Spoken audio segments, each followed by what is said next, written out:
नमस्कार, मी optometrist Jyoti Samarth I care ऑप्टिकलमधून तुमचं पुन्हा एकदा स्वागत करते। आजचा हा माझा व्हिडिओ प्रत्येक पालकांसाठी फार महत्त्वाचा आहे, तर तो तुम्ही शेवटपर्यंत पाहावा अशी माझी इच्छा आहे। तर प्रत्येक पालकांच्या मनामध्ये असा विचार येतो की आपल्या मुलाचं टेस्टिंग कसं आणि कधी करावं। आपल्या मुलाला तर काहीच प्रॉब्लेम्स नाही आहेत, पण रुटीन चेकअप करावं का? तर रुटीन चेकअप करणं हे फार महत्त्वाचं आहे। जरी त्याला काही कंप्लेंट नाही आहे, म्हणजे तो काही कंप्लेंट करत नाही आहे दिसण्याबाबत म्हणा किंवा redness, itching, watery eye, headache असे काहीच कंप्लेंट नाही करत आहे, तरीही त्याचं रुटीन चेकअप 6 महिन्यातून किंवा वर्षातून ऑप्टोमेट्रिस्ट किंवा ऑफ्थॅल्मॉलॉजिस्ट यांच्याकडून करून घेणं फार महत्त्वाचं आहे। ते का? कारण 100रातल्या 30 मुलांना चष्म्याचा नंबर असतोच, विजन रिलेटेड इश्यूज असतातच, हे स्टडीमध्ये नोटीस झालेलं आहे। आणि त्या 30 मुलांमध्ये आपलं तर मूल नाहीये ना, हे पाहणं फार महत्त्वाचं आहे। तर प्रत्येक पालकांनी जागृत राहून आपल्या मुलांचं टेस्टिंग म्हणजे विजन स्क्रीनिंग हे करून घेणं फार महत्त्वाचं असतं।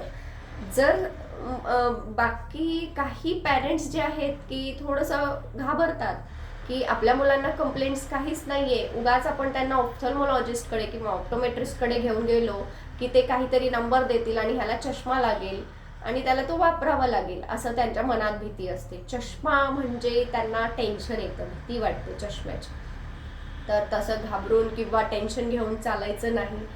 नंबर जर असेल, आपल्या मुलाला नंबर येईलच असं नसतंच, जाऊन विजन स्क्रीनिंग करून घेणं फार महत्त्वाचं असतं।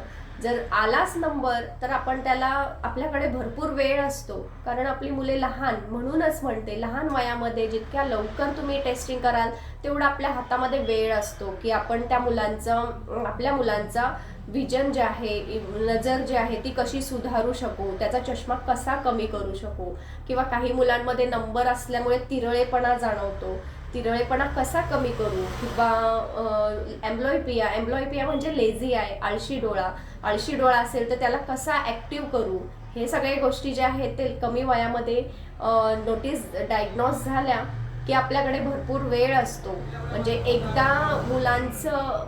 मुलांच्या शरीराची वाढ पूर्ण झाली की मग त्यानंतर आपण कितीही एक्सरसाइज करा किंवा स्पेक्स लावा, नंबर लावा, काहीच त्याचा उपयोग होत नाही।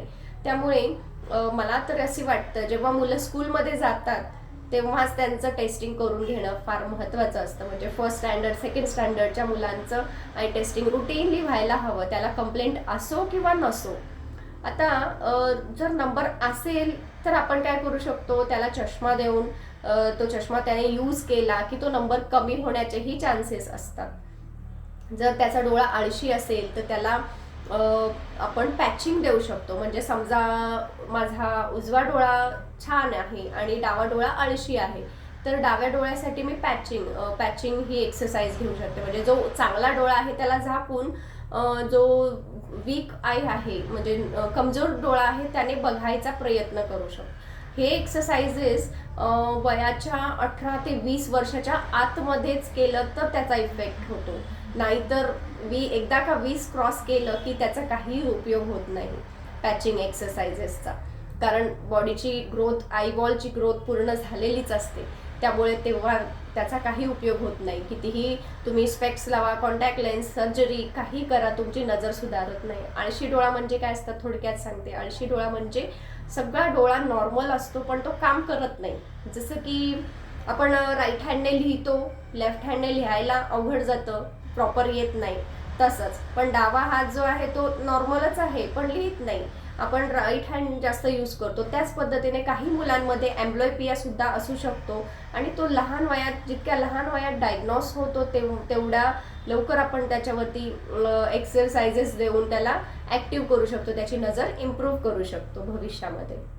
आणि काहींचे तिरळेपणा सुद्धा नंबर असल्यामुळे दिसत असतो। ज्या मुलांना स्क्विंट दिसतंय त्या मुलांना तिथे नंबर असतो, तर स्क्विंट जो आहे तो नंबर कमी वयामध्ये चष्मा लावल्यामुळे तो स्क्विंट म्हणजे तिरळेपणा सुद्धा सरळ ठीक होऊ शकतो। तर हे ज्या महत्त्वाच्या गोष्टी आहेत ह्या लवकर डायग्नोस होण्यासाठी तुम्ही रुटीनली टेस्टिंग करायला हवं. आता ज्या मुलांना काहीच कंप्लेंट नाही आहेत त्यांचं का करावं, कारण मुलांना जेव्हा नंबर येतो अचानक फार मोठा नंबर कधीच येत नाही, तो हळूहळू नंबर वाढत जातो. आधी 0.5 0.25 असा नंबर वाढत जातो.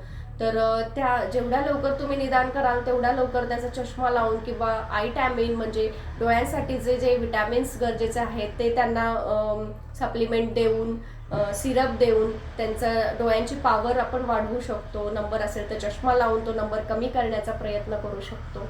एकदा का नंबर फार वाढला तर मग त्याला कमी करण्यात फार आपल्याला कष्ट घ्यावे लागतात आणि फार ते अवघड असतं. त्यामुळे मला असं वाटतं की प्रत्येक मुलांचं टेस्टिंग हे व्हायलाच हवं. आणि हा व्हिडिओ तुम्ही जास्तीत जास्त शेअर करा, जेणेकरून प्रत्येक पालकांपर्यंत हा व्हिडिओ पोहोचला पाहिजे आणि त्या मुलांचं टेस्टिंग व्हायलाच हवं. आणि काही क्वेश्चन्स असतील तर तुम्ही मला कमेंट बॉक्समध्ये नक्की विचारा. आणि हा व्हिडिओ कसा वाटला तेही तुम्ही मला सांगा. लाईक करा, सबस्क्राईब करा माझ्या चॅनलला, जेणेकरून तुम्हाला नवीन नवीन व्हिडिओज बघायला मिळतील. थँक्यू.